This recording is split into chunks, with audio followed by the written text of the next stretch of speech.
There have been major changes in education since the 1800s. To understand how education has changed, one must take note of the historical, social, political, economic, industrial, global, and philosophical context of education in Australia. So let's get straight to the point. Each school situation has arrived as a series of historical events. So what was education like, say, 200 years ago? Firstly, the purpose of schooling was used as a tool for social order. Schools or schooling occurred in religious churches, sheds and barns, and teachers did not need any qualifications. School was for the privileged few, there were only white students in the classroom, and there was no curriculum, nor was school compulsory. Teachers used blackboards to teach the students and focused more on knowledge. There were no separate year levels, and public schools didn't happen until later on. Teachers used physical punishment as a consequence for discipline. So how has education changed or developed over time? Let's take a look at the social context of education. Today's classroom is more diverse than ever before. Teachers today are faced with students from a variety of social economic statuses and different cultural backgrounds. I call this the multicultural classroom because it offers students equal opportunities and combats stereotypes. Today's classrooms are separated by age. Teachers now not only work together with the students, but now parents are quite invested in their child's education. Let's take a look at the political context of education. In 1872, Victoria was the first of the Australian colonies to set up a central public school system based on the principles of free secular education.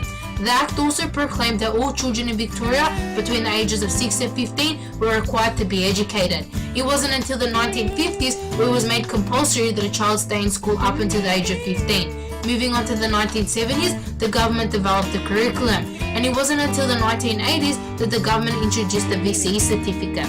Nevertheless, in the 1990s, training and education became compulsory for those who wanted to be teachers. It was also then that teachers and student expectations, responsibilities, and behavior policies were established. And this century, teachers working in schools are required by law to be registered by the Institute of Teaching. Also recently this century, the government had introduced VCAL. The government also launched the Australian Curriculum Assessment and Reporting Authority, meaning it improves learning for young Australians. However, ACARA has now moved towards the national curriculum. Also recently this century, the government announced AusVals, which is a curriculum that Victorian schools work to a set of guidelines which indicate what is crucial for a child to learn up until year 10. And currently the government introduced NAPLAN. Schools today have implemented values that establish the school culture, and only just students have been given the opportunity to set their own learning objectives. Today's purpose of schooling is about embracing the intellectual, emotional, social, moral, and physical developments of young people, preparing them to be effective citizens. What about the economic context? In the 1960s and 70s, the Menzies government established funding to all schools in Australia, including non-government schools, which before was privately funded. What followed in 1972, a committee elected by the Whitlam government was advised to inspect the financial position of all schools in Australia. The report acknowledged many inequalities in the funding system, which for the first time led to the federal government providing funding to the state schools. Another breakthrough was the Gonski report in 2011. The report found that too many children were being deprived of an education due to lack of resources. The report suggested that schools be funded according to the needs of their students, and a lot of the funding was to go to the public schools. Let's look at the industrial and global context. So in the 1980s and 90s, there was a major decrease in manufacturing. This had an effect on the education system as more and more young people wanted to stay in school. The surprise with this event was that more females wanted to be educated than males.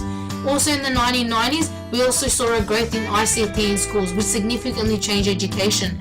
The government is also now comparing Australian education systems to other school systems all around the world. Finally, let's look into the philosophical context. For years, philosophers have sought to understand the nature of learning. However, new and emerging theoretical frameworks assist to re-examine our experiences about teaching and learning. The learning theories such as motivational, behaviorist, cognitivist, humanism, and constructivism address not only how people learn, but describe how information is absorbed, processed, and retained during learning.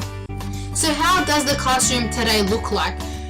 Today, students have the opportunity to work in collaborative groups. Students today are exposed to all sorts of ICT, such as computers, overhead projectors, smart whiteboards, and iPads. I call this the digital classroom. You literally have the whole world in just one room.